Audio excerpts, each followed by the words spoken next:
Ya lor, di belakang saya itu ada gebyok kudusan untuk ukuran 3 kali 2,7 meter. Ini sudah di set dan hasilnya posisi di belakang saya ini.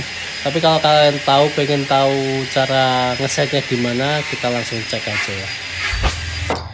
Ya lor, kali ini kita mau update proses ngeset gebyok ukir kudusan dari awal sampai akhir.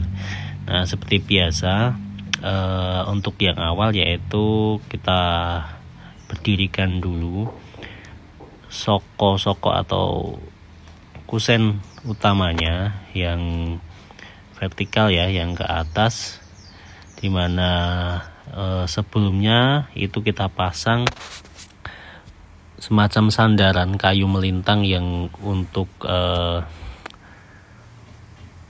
pengunci gebyok agar tetap berdiri.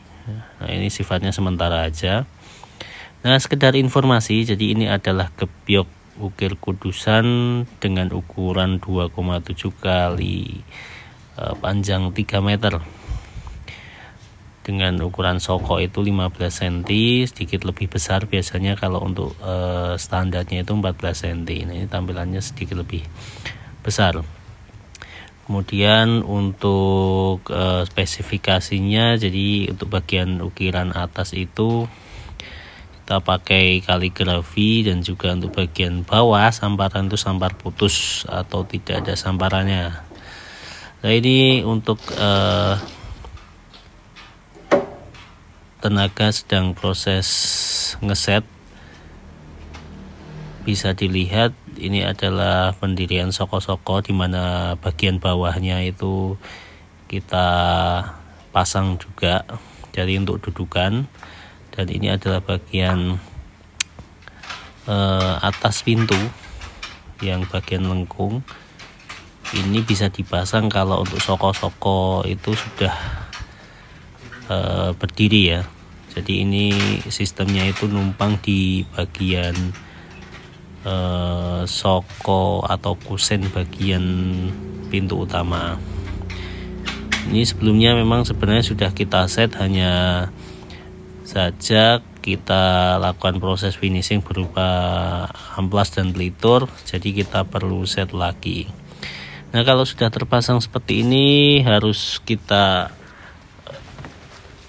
tali juga pada bagian ukirannya ke bagian kayu samparan yang di belakang. Nah, ini penghubung antara soko satu dengan yang lainnya itu juga sebagai kekuatan. Ini juga harus dipasang, dan juga ketika sudah terpasang itu harus kita pantek ya, pantek dengan menggunakan stik kayu, jadi agar kokoh dan tidak goyang. Nah, ini bagian atas pintunya berupa ukiran kaligrafi. Ini selera, biasanya kalau bawaan nih model kembangan seperti itu, cuman ini pesannya kita gunakan kaligrafi untuk bagian kanan dan kiri isian itu menggunakan kaligrafi asma Allah dan juga Muhammad SAW. Ini bagian isian kanan dan kiri pintu itu customer menghendaki di kaca karena untuk pencahayaan. Kemudian ada aksen-aksen alis warna putih. Dan ini adalah proses yang terakhir bagian atas gebyok, yaitu kita pasang bagian belandarnya ya. Jadi kalau memang ini sebenarnya sudah pas, harusnya cukup mudah, jadi tidak perlu memanfaatkan banyak orang. Kita menggunakan 3 tenaga saja. Nah, ini bagian-bagian akhir itu pemasangan keleweran atau isian pada bagian jendela atau pinggir pintu. Kemudian untuk pintu sendiri dengan ukuran tebal 3,5 cm, kalau tinggi sekitar 2 meter lebih ya, kalau sampai dengan lengkung ini 2,2 meter.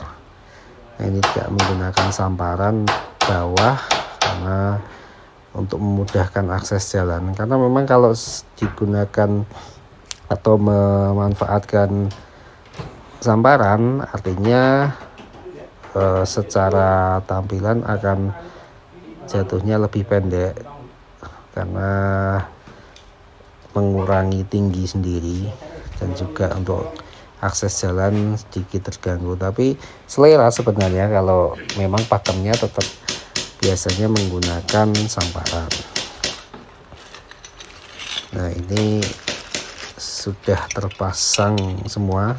Kemudian untuk bagian pintu itu biasanya pakemnya itu menggunakan keleweran dan juga nanasan. Nah, ini customer tidak menghendaki dipasang itu karena akan mengurangi tingginya.